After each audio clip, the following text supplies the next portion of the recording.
There are many wonderful adjectives that I could use to introduce our Darshanit this morning, for she is no stranger to me.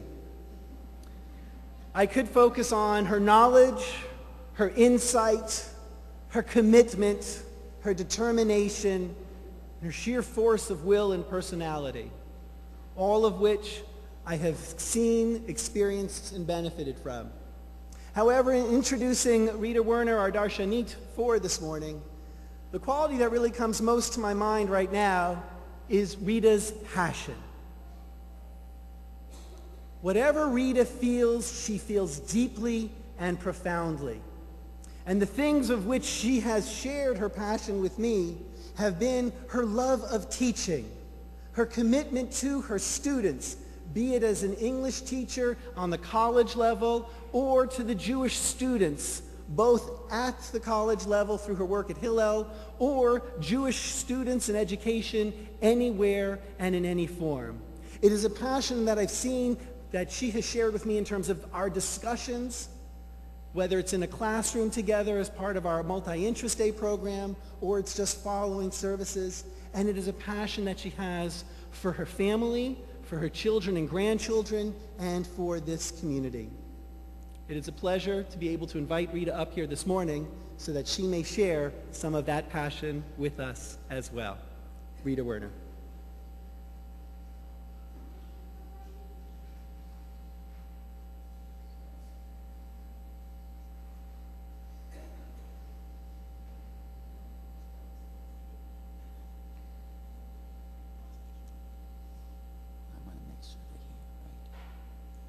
Good morning, Boker Tov. I want to make sure that all the people I sit with every Shabbat hear me. Can you hear me? Very good. I want to make sure because sometimes we complain bitterly. I always sit with them over there, and sometimes it's very hard for us to hear. This is a momentous occasion for Gregory, and it's also very special to me, because Gregory is the 9th and last of my beloved grandchildren to become a bar mitzvah. I'm very grateful to my 3 children and to all of the parents of my grandchildren for sending them to Jewish day school and for following the precepts of our magnificent Jewish culture. Their father and grandfather, my husband Bert of blessed memory, was very proud of all of them. Certainly, the great aunts and great uncles are proud of all of them too, all of you, and all of them are celebrating with us, all 5 of them. There are 5 great aunts and great uncles who are here today, and we're so delighted to have them. In fact, one of my special memories occurred right in this sanctuary when 2 of my grandparents, her great-grandparents, and all 4 of her grandparents were here to celebrate my daughter, Mindy Werner Krohn's, becoming a bat mitzvah. When all of them were announced, many in the congregation went, "Ah." Can you imagine having your 4 grandparents and 2 great-grandparents here when you become a bat mitzvah? It was really very special. 5 years later, 3 of them were gone when Michael became a bar mitzvah here.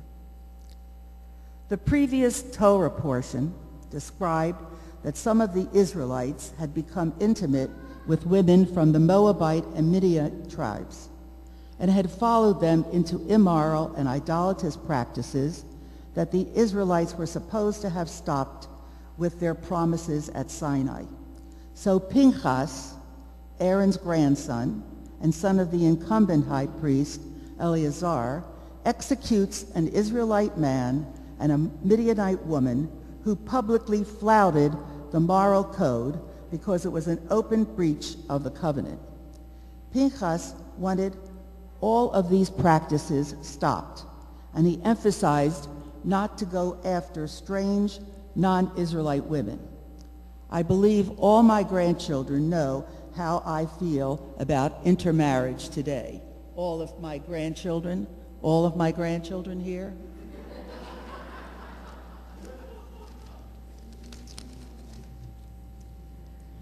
The Israelites had been suddenly infected with a deadly disease through their contact with the Moabites and Midianites, possibly bubonic plague, which had ravaged large portions of the Near East. Many Israelites had been killed by the plague, so a census was taken of the whole community of men from the age of 20 years and up by their ancestral houses, all Israelites able to bear arms, according to 10 of the sons of Jacob and the 2 sons of Joseph, Ephraim and Manasseh, all of them making up the 12 tribes of Israel, who will get their own parcels of the promised land.